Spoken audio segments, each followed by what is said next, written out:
antes de salir, mira los videos que están apareciendo en la pantalla.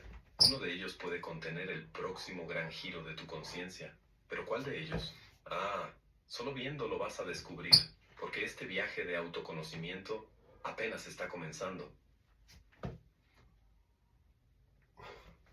¿Y si te dijera que lo que te lastima no es lo que sucede, sino la forma en que lo interpretas? ¿Y si la clave para no volver a ser afectado por nada ni por nadie hubiera estado dentro de ti todo este tiempo? ¿Y si la verdadera razón de tu dolor fuera una mentira que llevas contigo sin darte cuenta? Carl Jung dijo, hasta que hagas consciente lo inconsciente, dirigirá tu vida y lo llamarás destino. La verdad es que vives atrapado en un ciclo de sufrimiento, no porque el mundo sea injusto, sino porque tu mente sigue condicionada a reaccionar como un prisionero. Crees que necesitas cambiar el mundo, cuando en realidad solo necesitas cambiarte a ti mismo. Si sientes que siempre dependes de las circunstancias para estar bien, que tu paz es fácilmente robada por personas, eventos o recuerdos del pasado, entonces estás atrapado en un juego que nunca podrás ganar, porque mientras intentes controlar lo que está afuera, seguirás siendo esclavo de lo que sucede a tu alrededor. Pero, ¿y si te dijera que hay una forma de salir de ese juego? Que la verdadera paz no es un estado de calma eterna, sino una manera diferente de ver el mundo. Hoy, vamos a deconstruir todas las ilusiones que te mantienen prisionero de tus propias emociones, y aprenderemos lo que realmente significa tener una mente inquebrantable. Así que dime, ¿estás listo para entender, de una vez por todas, por qué nada ni nadie debería volver a afectarte? Has pasado toda tu vida creyendo que para estar en paz necesitas controlar lo que sucede a tu alrededor. Piensas que si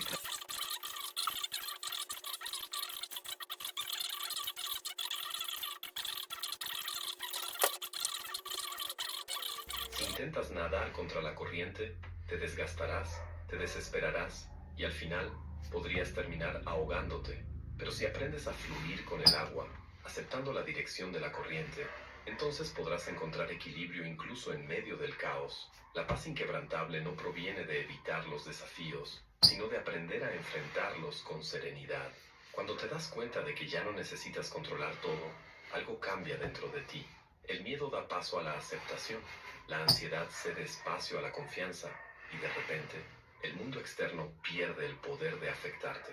El problema es que has sido condicionado a buscar seguridad en lo externo. Desde la infancia te enseñaron que tu felicidad depende de que las cosas salgan bien, de que los demás te aprueben, de que los resultados sean favorables. Pero eso nunca será suficiente, porque mientras tu paz dependa de factores que no controlas, siempre serás vulnerable, siempre estarás a merced de los demás, del destino, de las circunstancias, y eso no es libertad, es una prisión. La verdadera liberación ocurre cuando comprendes que nada externo puede robarte la paz si tú no lo permites. Eso no significa que nunca más sentirás tristeza, ira o frustración. Las emociones surgirán porque son parte de la experiencia humana, pero la diferencia es que, cuando dejas de identificarte con esos estados, pierden el poder de dominarte. Sientes la emoción, pero no te controla. Observas la tormenta, pero no te dejas arrastrar por ella. Y es exactamente eso lo que separa a quienes viven en sufrimiento de aquellos que encuentran la verdadera libertad. Mientras la mayoría de las personas sigue intentando moldear el mundo para que encaje con sus expectativas, quienes despiertan se dan cuenta de que el secreto está en cambiarse a sí mismos. No importa lo que suceda allá afuera, porque su fuerza proviene de su interior. Cuando finalmente comprendes esto, descubres que no hay nada que necesite cambiar para ser feliz, solo la manera en que ves el mundo. El camino hacia una mente inquebrantable no está en tratar de controlar la vida, sino en volverse tan firme internamente que nada externo pueda afectarte. En el momento en que dejas de luchar contra lo que no puedes cambiar y comienzas a enfocarte en lo que sí está dentro de tu control, el sufrimiento empieza a desvanecerse. Lo que antes parecía insoportable se convierte en solo un evento pasajero.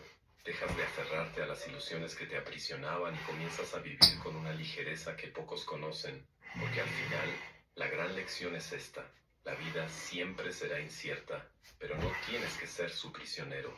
Ahora la pregunta que queda es: ¿estás listo para soltar las cadenas del control y finalmente experimentar la verdadera paz? Desde niño, fuiste programado para creer que ciertas cosas eran verdades absolutas. Tus miedos, tus inseguridades, Tu forma de reaccionar al mundo fueron moldeadas mucho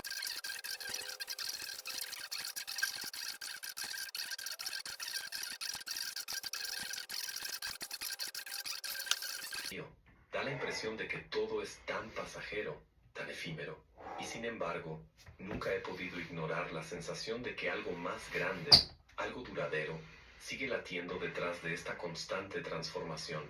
Las flores van y vienen, pero las raíces permanecen. Es ahí donde reside el verdadero valor, aquello que trasciende el tiempo.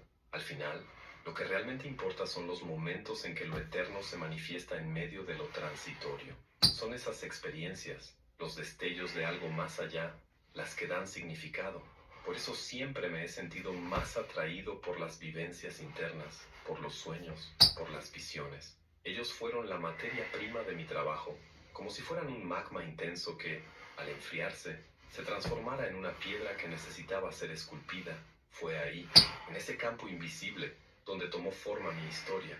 Las memorias de eventos externos, por otro lado, parecen haberse desvanecido con el tiempo. Se han convertido en manchas borrosas, casi irrelevantes. Lo que quedó claro y grabado en mí fueron los encuentros con esa otra realidad, las batallas libradas con el inconsciente, los descubrimientos que nacieron de esa interacción. En ese mundo interior, siempre encontré una riqueza incomparable, algo que hizo que todo lo demás pareciera insignificante. Las circunstancias externas, por más llamativas que fueran, nunca reemplazaron la intensidad de la experiencia interna. Por eso, mi vida, vista desde afuera, puede parecer tranquila, incluso monótona. No hay mucho que contar sobre eventos grandiosos o hazañas épicas, pero, para mí, fue plena.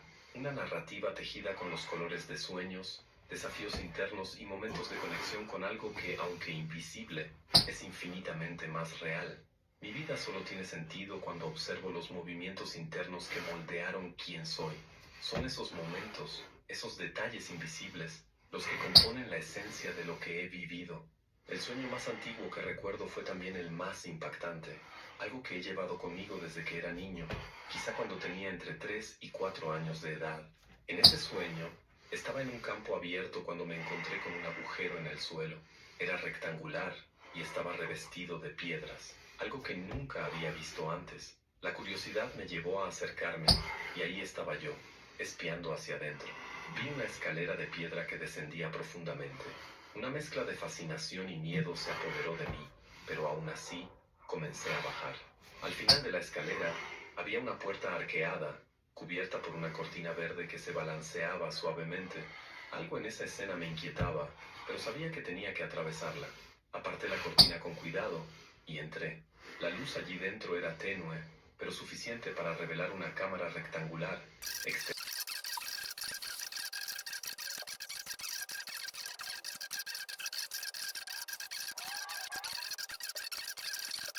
dualidad, una fuerza oculta que pocos reconocían. Ese sueño, por más aterrador que fuera, marcó mi inicio en algo más grande, un conocimiento secreto que aún no comprendía del todo. Durante años fue como si hubiera estado enterrado junto con ese misterio. Me tomó mucho tiempo y muchas jornadas internas para poder salir a la superficie nuevamente. Hoy, al mirar atrás, me doy cuenta de que aquello no fue casualidad. Esa inmersión en la oscuridad fue necesaria para que pudiera llevar luz a los rincones más oscuros de mi existencia. Fue como una especie de bautismo en lo desconocido. En un jardín que solía visitar, había una pendiente marcada por una piedra, parcialmente incrustada en la tierra, pero que se proyectaba como si estuviera esperando a alguien. Era mi piedra. Solía sentarme en ella, especialmente cuando estaba solo, y algo curioso sucedía. En esos momentos, surgía una pregunta que nunca dejaba de intrigarme. ¿Soy yo quien está sobre la piedra, o es la piedra la que está debajo de mí? No importaba cuántas veces reflexionara, la respuesta seguía envuelta en misterio, como un velo de sombras que era al mismo tiempo aterrador y fascinante. Pero una cosa era cierta, había una conexión inexplicable entre nosotros. Pasaba horas allí, perdido en el enigma que esa piedra representaba. Era sólida, inmutable, sin prisa por revelar ningún secreto. Mientras tanto, yo, con mis emociones inestables, me veía como algo pasajero, consumido por llamas de sentimientos que aparecían y desaparecían rápidamente. Sentía que había dos versiones de mí mismo, una efímera y frágil, y otra que era como la piedra, atemporal e inquebrantable. Otra experiencia impactante sucedió por esa época. Era como si hubiera atravesado una densa niebla y, de repente, me volviera consciente de quién era yo. Fue un momento abrumador. Miré hacia atrás y me di cuenta de que, hasta entonces, no existía verdaderamente un yo, solo una niebla de cosas difusas, sin una forma definida. Pero en ese instante, fue como si algo dentro de mí dijera, ahora eres tú mismo. Desde muy joven sabía que llevaba dos personalidades dentro de mí. Una de ellas era el hijo de mis padres, ese niño que iba a la escuela, obedecía las reglas, pero que nunca parecía ser el más listo, el más trabajador, o siquiera el más ajustado. Ese era el yo número uno. Pero había otro lado, un yo número dos, que parecía mucho más antiguo. Este lado era escéptico, observador, y mantenía cierta distancia del mundo de los hombres, pero estaba profundamente conectado con la naturaleza. Se sentía en casa bajo el cielo estrellado, con el sonido del viento, la luz del sol, el frío de la noche. Cuando estaba solo, ese yo emergía, trayendo consigo una sensación de paz y una conexión casi espiritual con algo más grande. La convivencia entre estas dos personalidades nunca fue un conflicto en el sentido común. Al contrario, parecía algo natural, como dos partes de un mismo todo. A lo largo de la vida, tuve momentos en los que algo, una intuición, una idea, surgía en mí de forma tan clara que parecía venir de algún lugar más allá de mí mismo. Fue así como comencé a comprender la religión, no como una construcción humana, sino como un movimiento que Dios hacía dentro de mí. No se trataba de lo que yo hacía para conectarme con Él, sino de cómo Él me alcanzaba a mí. Aprendí que lo único que realmente importa es entregarse a la voluntad divina. El resto, todas las demás preocupaciones, eran solo distracciones. Cuando llegó el momento de elegir una profesión, sentí una opresión creciente, como si algo estuviera por terminar. Y tal vez era eso, el final de una etapa, el fin de una limitación que me impedía vivir plenamente.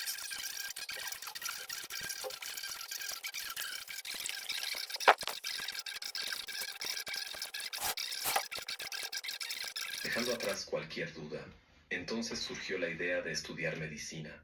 Parecía la carrera ideal, especialmente porque podría elegir entre las áreas que más me atraían, cirugía o medicina interna. Durante los preparativos para el examen estatal, me encontré con el último libro que esperaba que tuviera un impacto en mí, un texto de psiquiatría. Comencé a leerlo sin grandes expectativas hasta que una frase me detuvo. El autor describía las psicosis como enfermedades de la personalidad. Aquello me golpeó como un rayo. Mi corazón se aceleró y tuve que levantarme para recuperar el aliento. Fue un instante de absoluta claridad. La psiquiatría era el camino que estaba buscando. En la psiquiatría descubrí el único lugar donde mis intereses podían converger. Era ahí donde los mundos de la biología y el espíritu se encontraban, creando una armonía que siempre había buscado. Finalmente, todo tenía sentido. Era el campo que hacía real el conflicto entre la naturaleza y el espíritu, un lugar donde podría explorar e integrar esas fuerzas aparentemente opuestas. En ese periodo, tuve otro sueño que, aunque aterrador, me trajo un mensaje poderoso. Caminaba lentamente por un lugar desconocido, de noche. El viento era tan fuerte que casi me impedía avanzar. Una densa niebla me envolvía por todos lados, y en mis manos sostenía una pequeña luz que parecía a punto de apagarse. Aún así, seguí adelante. En un momento de valentía, miré hacia atrás. Una vez tuve un sueño que nunca olvidé. En él, una figura gigantesca y sombría me seguía de cerca. El miedo era asfixiante, pero en el fondo, sabía que debía mantener encendida mi pequeña luz. Era solo un punto de luz en la inmensidad de la noche y el viento, pero era mi luz, mi conciencia. Aunque frágil y casi insignificante ante esa oscuridad inmensa, era todo lo que tenía. Ese sueño fue una verdadera epifanía. En ese momento entendí que había dos yo dentro de mí. El primero, el portador de esa luz. El segundo, la sombra que me seguía, representando todo lo desconocido y reprimido. Y fue entonces cuando comprendí que mi camino me llevaba inevitablemente hacia afuera, a enfrentar las limitaciones y la oscuridad del mundo real. En aquel tiempo, mi mente estaba consumida por una pregunta urgente. ¿Qué sucede realmente dentro de la mente de alguien que sufre emocionalmente? La visión clínica predominante reducía al paciente a síntomas y diagnósticos, ignorando su singularidad. Pero lo que yo veía, al conocer a estas personas, Era algo muy diferente. Ellas llevaban consigo historias profundas, secretos que nadie conocía. Y yo creía que el verdadero trabajo terapéutico comenzaba cuando esas historias empezaban a contarse. Esas narrativas personales eran el punto de quiebre, la raíz del sufrimiento. Si lograba acceder a esas historias, tendría en mis manos la clave para ayudarlas. En la terapia nunca se trata solo de un síntoma aislado. El enfoque debe estar en la persona como un todo, con toda su complejidad. Con el tiempo aprendí que incluso las alucinaciones más extrañas o las paranoias más intensas llevan un significado oculto. Detrás del sufrimiento mental siempre hay una personalidad, un patrón de vida, sueños y deseos. Si no logramos ver eso, el fallo es nuestro, no del paciente. Desde afuera, es fácil ver solo la destrucción, el caos. Pero hay partes de la psique que permanecen ocultas, esperando a alguien dispuesto a verlas con cuidado y sensibilidad. Eso fue lo que descubrí al trabajar con una joven que estaba profundamente retraída. Ella tenía solo 18 años y venía de una familia que siempre se preocupó por su educación y bienestar. Pero la adolescencia trajo consigo desafíos que la llevaron a aislarse cada vez más. A los 16 años, empezó a hablar menos, a encerrarse en sí misma.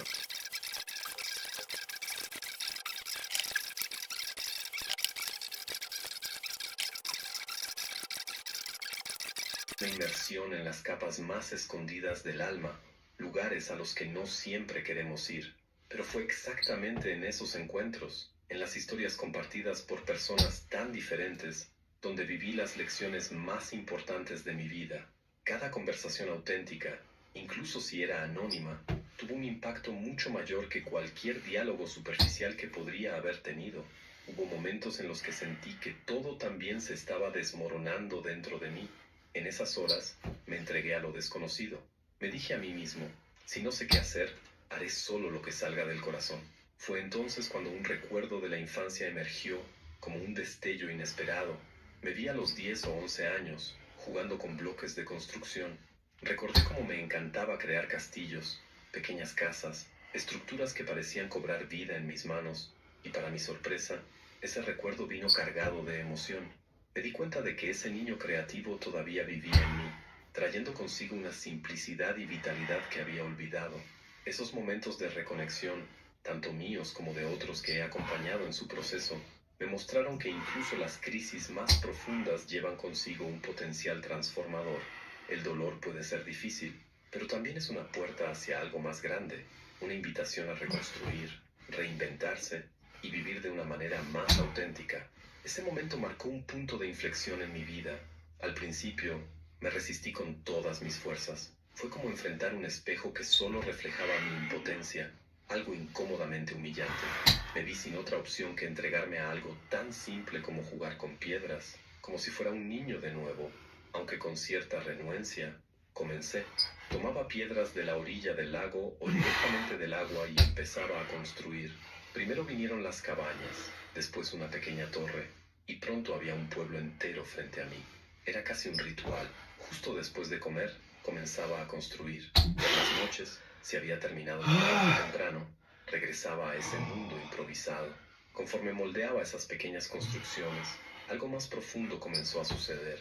Mi mente, antes caótica, empezó a aclararse.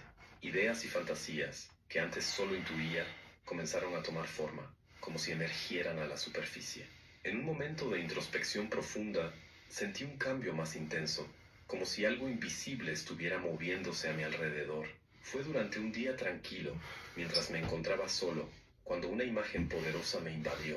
Visualicé grandes olas amarillas avanzando con fuerza, llevándose consigo restos de lo que parecía ser el final de algo importante. Esa sensación era abrumadora. Al principio, dudé de lo que estaba experimentando.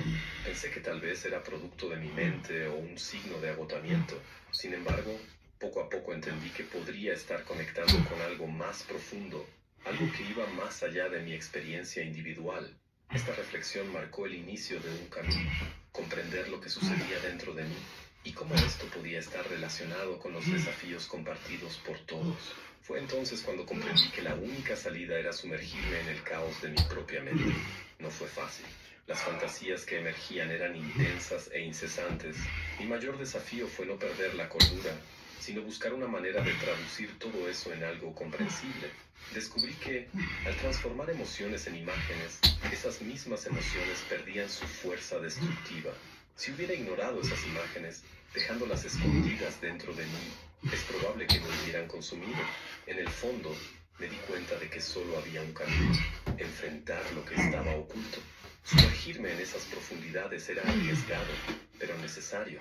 Si no lograba dominar esas fantasías, ellas terminarían dominándome.